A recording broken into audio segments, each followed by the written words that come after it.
जय गुरु। वंदे पुरुषोत्तमम। वंदे पुरुषोत्तमम का जय घोष से शुरू करते हैं। विश्व ब्रह्मांड के सभी अवतारों, सभी देव देवियों और ईश्वर स्वरूप गुरुजनों की वंदना करता हूँ। यह विधान युग पुरुषोत्तम परम प्रेममय श्री श्री ठाकुर अनुकूल चंद्र जी ने कलयुग में भटकने से बचाने और सत्य सनातन की रक्षा हेतु दिए हैं, जो सबके लिए मंगलकारी है। वो चाहे किसी भी संप्रदाय या मत का। इस वंदे पुरुषोत्तमम के जय घोष से सभी के इष्टों की पूजा और वंदना हो जाती है। वंदे पुरुषोत्तमम। या देवी सर्वभूतेषु शक्ति रूपेण संस्थिता नमस्तस्यै नमस्तस्यै नमस्तस्यै नमो नमः। सर्वमंगलम मांगल्ये शिवे सर्वार्थ साधिके शरण्ये त्र्यंबके गौरी नारायणी नमोस्तुते। जय गुरु। क्या आप जानते हैं श्री श्री ठाकुर अनुकूल चंद्र जी ने दुर्गा पूजा के बारे में क्या भाव प्रकट किए हैं? श्री श्री ठाकुर इसको केवल परंपरागत धार्मिक अनुष्ठान के रूप में नहीं, बल्कि आत्म उन्नति और चरित्र निर्माण का साधन बताया। वे कहा करते थे कि पूजा तभी सार्थक है जब वह मनुष्य के जीवन, व्यवहार और सदाचार में परिवर्तन लाए। देव देवियों के प्रति श्री श्री ठाकुर अनुकूल चंद्र जी की दृष्टि भंगिमा ऐसी थी कि मां की शरण लेने से ही मनुष्य अभय हो सकता है। श्री श्री ठाकुर अनुकूल चंद्र जी अपने जीवन की एक कहानी कह रहे थे। एक रात उन्होंने एक स्वप्न देखा था। एक लड़की उनके पास आई और नाना तरह की भाव भंगिमा एवं अंग संचालन करके वह बातें कहकर उन्हें असत पथ पर प्रलुब्ध करना चाहती थी। श्री श्री ठाकुर जी उसे चले जाने के लिए जितना कहते थे, लड़की उतनी जिद्दी बनकर आगे बढ़ना चाहती थी। उसी समय श्री श्री ठाकुर अपनी जननी देवी को स्मरण करके माँ माँ कहकर आकुल स्वर में पुकारने लगे। साथ ही साथ माता मनमोहिनी लोगों के साथ वहां आविर्भूत हुई। उन्हें देखते ही वह लड़की भाग गई और श्री श्री ठाकुर निद्रा से जाग गए। कहानी कहकर उन्होंने एक सीख दी। मां के प्रति अटूट तान रहने से तथाकथित काम वासना के प्रलोभन से बढ़कर उब चुप करना नहीं पड़ता है। चरम गंदगी में पड़ने पर भी संतान यदि उस समय मां का स्नेह मधुर पराभय चेहरे का स्मरण करे तो उन सब गंदगी को क्षण में दूर कर सकती है। उस समय मां संतान के समक्ष असत के विरुद्ध दुर्ग स्वरूप हो उपस्थित होती है, इसलिए वे दुर्गा नाम से अभिहित हैं। श्री श्री ठाकुर अनुकूल चंद्र जी कहते हैं, एक एक तरह के असुर के विरुद्ध में एक एक तरह के अस्त्र का प्रयोग होता है। चंड, मुंड, सुंड, निशुंभ, महिषासुर इत्यादि असुरों के दल का दमन मां दुर्गा करती है। ये असुर क्या है और कौन है? गीता के 16 अध्याय में भगवान श्री कृष्ण ने असुर प्रकृति के चरित्र का अति सुंदर ढंग से व्याख्या की है। उन्होंने कहा है कि असुर प्रकृति के लोगों में दंभ, दर्प, अभिमान, क्रोध, निष्ठुरता एवं अज्ञानता रहती है। सुचिता, आचार एवं सत्यनिष्ठा नहीं रहती है। वे वर्तमान के सुख भोग में ही व्यस्त रहते हैं। वे अर्थ संचय केवल कामना के उपभोग के लिए करते हैं। असुरगण अपने आप को सबका प्रभु व थोड़ा बहुत सिद्ध पुरुष सोचते हैं। वे सोचते हैं उनके समान और कोई नहीं है। वे विभ्रांत चित्त, मोहजच्छन्न होते हैं एवं ऐसी पुरुषोत्तम के प्रति विद्वेष परायण होते हैं। इस तरह के असुर स्वभाव संपन्न मनुष्य का मां दुर्गा नियंत्रित करती है। उनकी सत्ता विरोधी चलन गति का निरोध करती है। इसलिए वे असत दलनी, असुर नासिनी है। महिषासुर का वध किया था, इसलिए मां का दूसरा नाम महिषासुर मर्दिनी है। महिष मर्दिनी का अर्थ श्री श्री ठाकुर जी ने कहा है आत्मंभ हृदंभ विजयनी बताया है। जो दूसरों को वंचित करके स्वयं सुख भोग करने की धंधा असुरों का रहता है, उसके लिए वह पारिपार्श्विक को अपने लोभ वह हिंसा का शिकार बनाकर जर्जरित कर डालता है। मां उसके इस भाव को संयत व निरस्त करती है।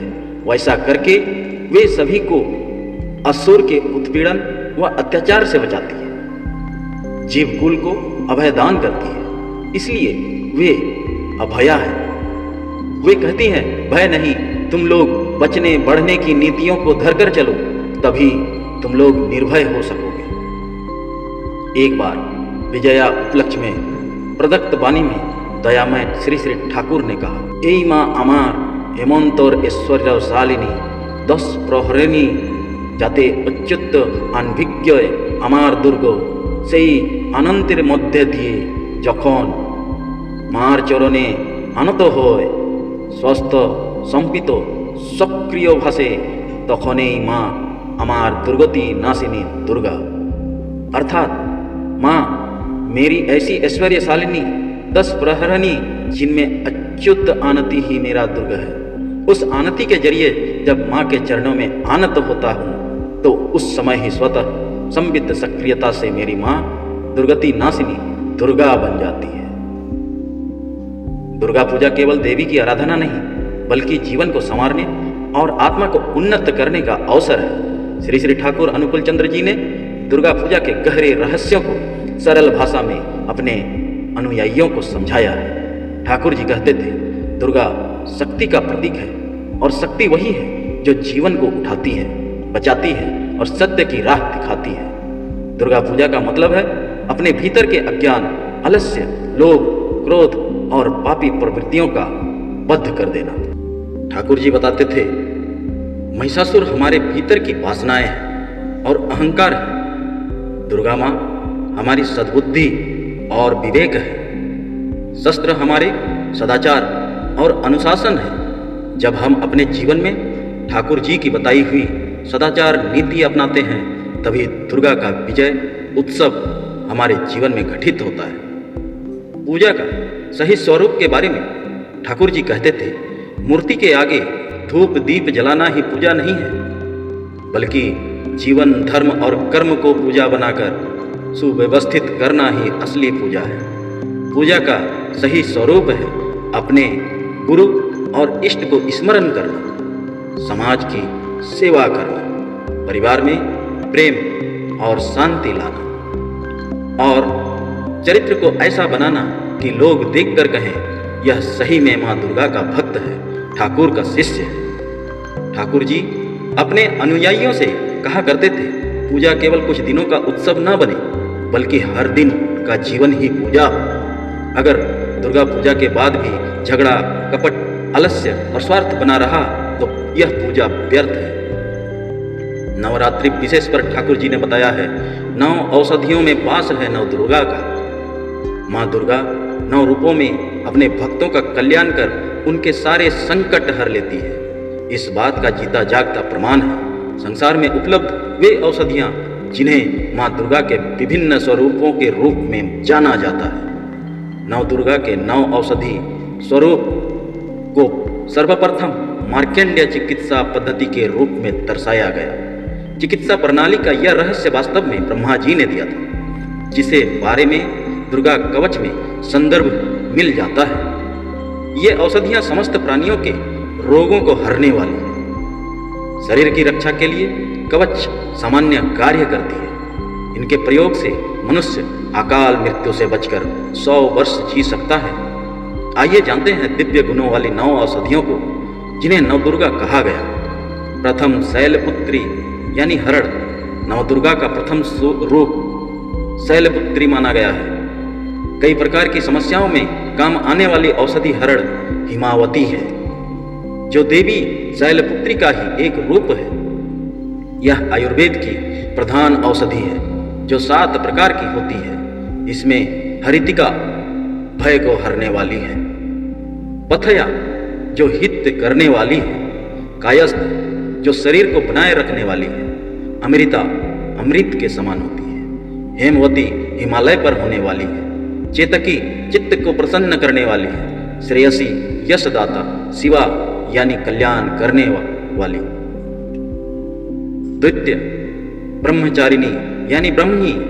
ब्राह्मी नवदुर्गा का दूसरा रूप ब्रह्मचारिणी है। यह आयु का और स्मरण शक्ति को बढ़ाने वाली, रुधिर विकारों का नाश करने वाली और स्वर को मधुर करने वाली है। इसलिए ब्राह्मी को सरस्वती भी कहा जाता है। यह मन एवं मस्तिष्क में शक्ति प्रदान करती है और गैस व मूत्र संबंधी रोगों की प्रमुख दवा है। यह मूत्र द्वारा रक्त विकारों को बाहर निकालने में समर्थ औषधि है। अतः इन रोगों की पीड़ित व्यक्ति को ब्रह्मचारिणी की आराधना करना चाहिए। तृतीय, चंद्रघंटा यानी चंद्रसूर नवदुर्गा का तीसरा रूप है चंद्रघंटा। इसे चंद्रसूर या चमसूर भी कहा गया है। यह एक ऐसा पौधा है जो धनिया के समान है। इस पौधे की पत्तियों की सब्जी बनाई जाती है जो लाभदायक होती है। यह औषधि मोटापा दूर करने में लाभप्रद है, इसलिए इसे चर्महंती भी कहते हैं। शक्ति को बढ़ाने वाली, हृदय रोग को ठीक करने वाली चंद्रिका औषधि है।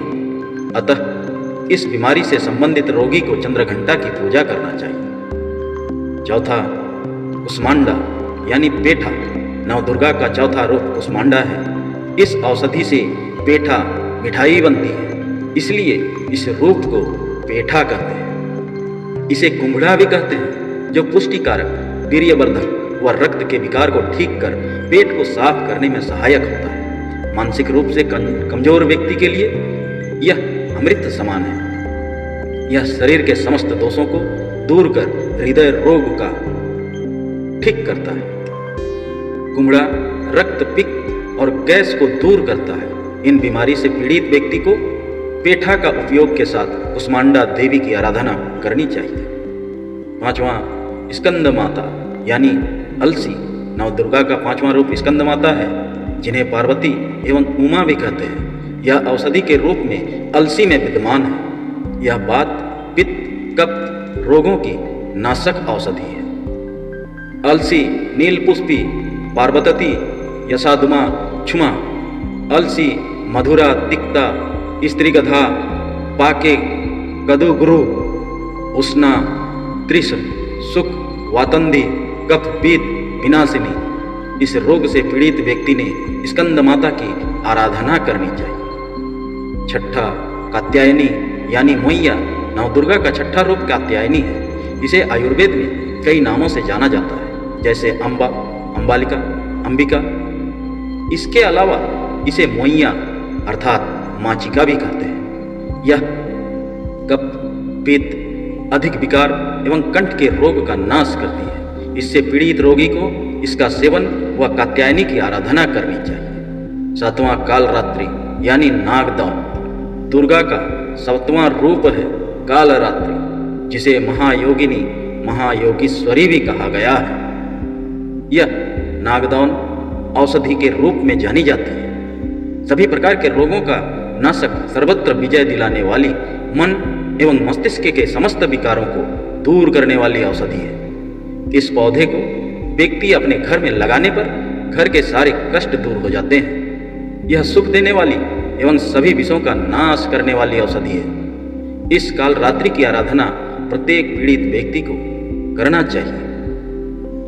अष्टम, आठवां, महागौरी यानी तुलसी। नवदुर्गा का अष्टम रूप महागौरी है, जिसे प्रत्येक व्यक्ति औषधि के रूप में जानता है, क्योंकि इसका औषधि नाम तुलसी है, जो प्रत्येक घर में पाई जाती है। तुलसी 7 प्रकार की होती है: सफेद तुलसी, काली तुलसी, मरुता, देवना, कुढ़ेरक, अर्जक और षटपत्र।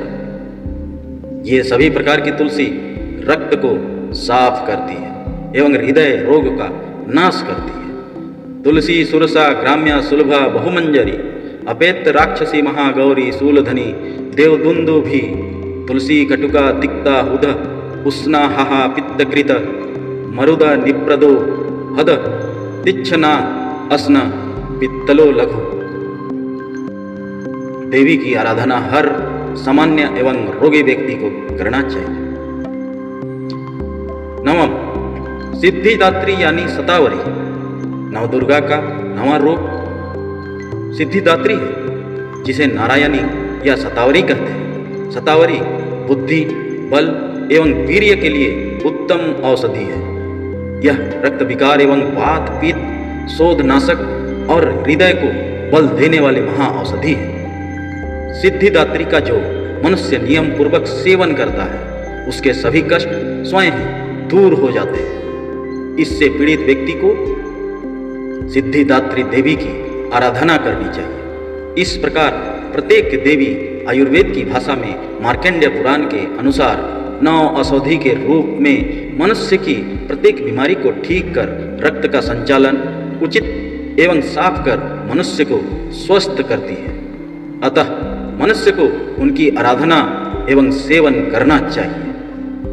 या देवी सर्वभूतेषु शक्ति रूपेण संस्थिता नमस्तस्यै नमस्तस्यै नमस्तस्यै नमो नमः। सर्वमंगलम मांगले शिवे सर्वार्थ साधिके शरण्ये त्र्यंबके गौरी नारायणी नमोस्तुते। उनका संदेश स्पष्ट था। श्री श्री ठाकुर जी दुर्गा पूजा का असली फल बताते थे कि सदाचार है, सेवा और सत्संग है। तो आइए हम सब ठाकुर जी के बताए मार्ग पर चलें। दुर्गा पूजा को केवल अनुष्ठान न बनाकर जीवन को उत्थान बनाएं और एक सफल और स्वस्थ जीवन जिए। यही श्री श्री ठाकुर अनुकूल चंद्र जी का सच्चा संदेश है। जय गुरु।